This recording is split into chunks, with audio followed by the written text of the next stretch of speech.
Happy Thursday, everybody. My name's Ptony, your friendly Catholic vlogger. So this is one of my discrete stories. I'm making up names and places just so that we can't trace back who this story is really about. Let's pretend that I was in New York for this story. Not New York City, but just the state. I was in a small rural town somewhere. And it was a great time. I was visiting there with a few other friends.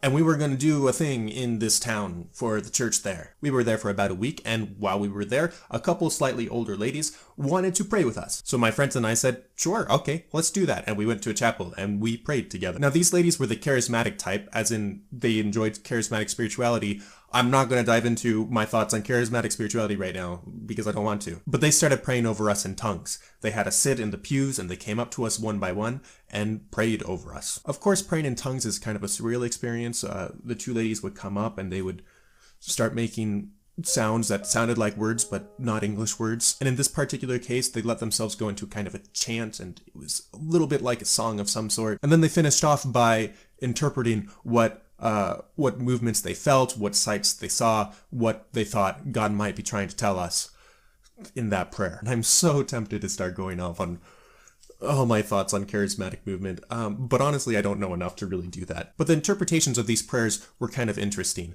For one of the girls, they were telling her, I think God is just trying to say, let your yes mean yes and your no mean no.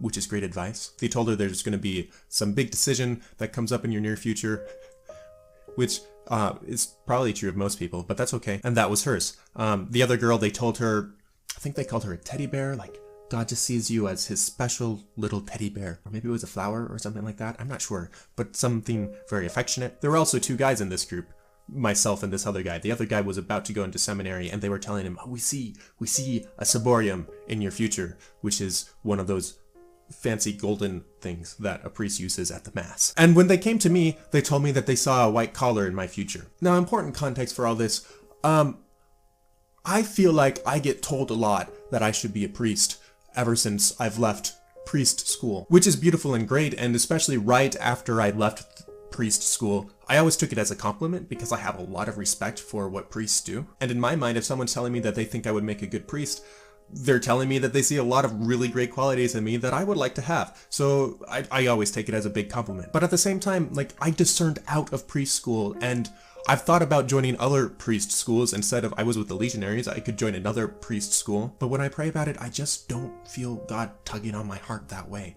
I just don't. But I left back in 2011, and this story happened in 2016, so that's already 5 years of periodically people tell me, hey, have you ever thought about being a priest? And I was like, well, yeah, I have, and I don't think God is calling me. And then, oh, shoot, that's usually the reaction. Oh, shoot, you would make a great priest. And go figure, sometimes I wonder, what's up with that? Why do all of these people tell me that I should be a priest, and yet I don't think I should?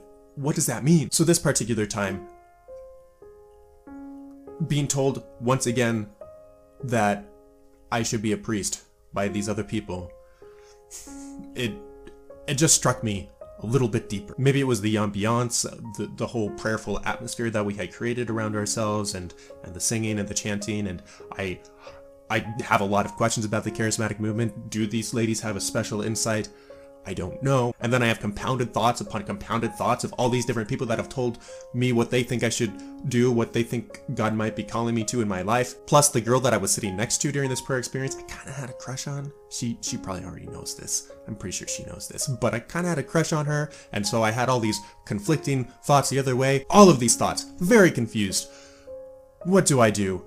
I'm shook up. So after this prayer experience, my friends were also my teammates, and that evening we were supposed to work together to run an event for some high schoolers. But my friends noticed that I'm shook up, and so they tell me, hey, if you need to go pray, you can just go pray, and we'll take care of the other stuff. So I went to the main church. There was the tabernacle, and I prostrate myself in front of Jesus in the Eucharist, and I broke down and I cried, and I just poured everything out because it was really hard. I didn't know what to think. I said, Jesus, I've been trying for the past 5 years to be very honest with myself and be very honest with you. And even before that, like, if you're calling me to be a priest, I've tried as best as I can to stay open to that.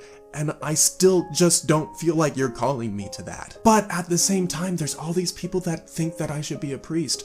And I don't know what to make of that. I'm very confused. I'm starting to wonder, Jesus, like, is this how you're choosing to tell me that I have a vocation, that you are calling me to be a priest. I might not necessarily feel it, but all these other people in my life around me are telling me that I should be a priest. Is that your call? Is that what you're trying to tell me? I've rejected that line of thought for the past 5 years. But it just won't go away. So, Jesus, I guess I surrender. Maybe this is you trying to call me through the people around me.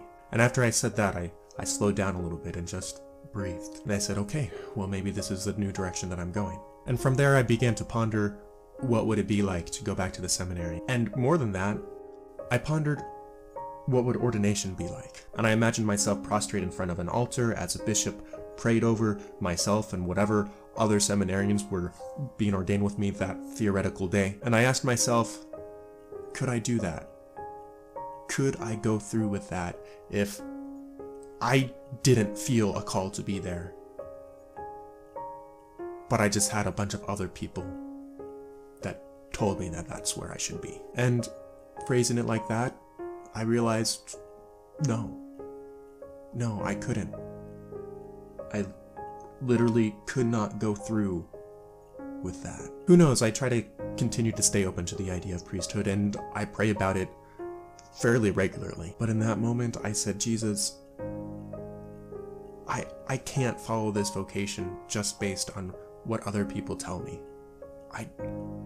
And I don't think that's what you want of me. Jesus, I just have to follow you as best as I can discern. I believe, Jesus, that you're leading me another way. And that runs in the face of what a lot of people in my life think I should do. But that doesn't matter. There are a few trusted individuals that you've put in my life that can help me discern in these moments, that can help keep me honest, because I'll fully admit that I am very good at deluding myself and convincing myself to do things that I don't need to do, and just confusing myself. I'm a mess. But it's also true that to be a priest, I have to believe that I'm called to be a priest. And I'm not going to get that just because a whole bunch of other people think that's what I should do. God, I need to hear you say that too in my heart. So here I am today, where I am today. Vocationally speaking, that's kind of where I've been for a while. Just taking one day at a time and trusting God one day at a time. I still get people that tell me that they think I should be a priest. And I still try to take it as a compliment. But as you can see, like, there's a lot of undercurrent stuff going on too. So who knows exactly what will happen in the future. But for now, just keep on keeping on. And that's my story. I hope you enjoyed it. I'm gonna run away now. God bless and ciao.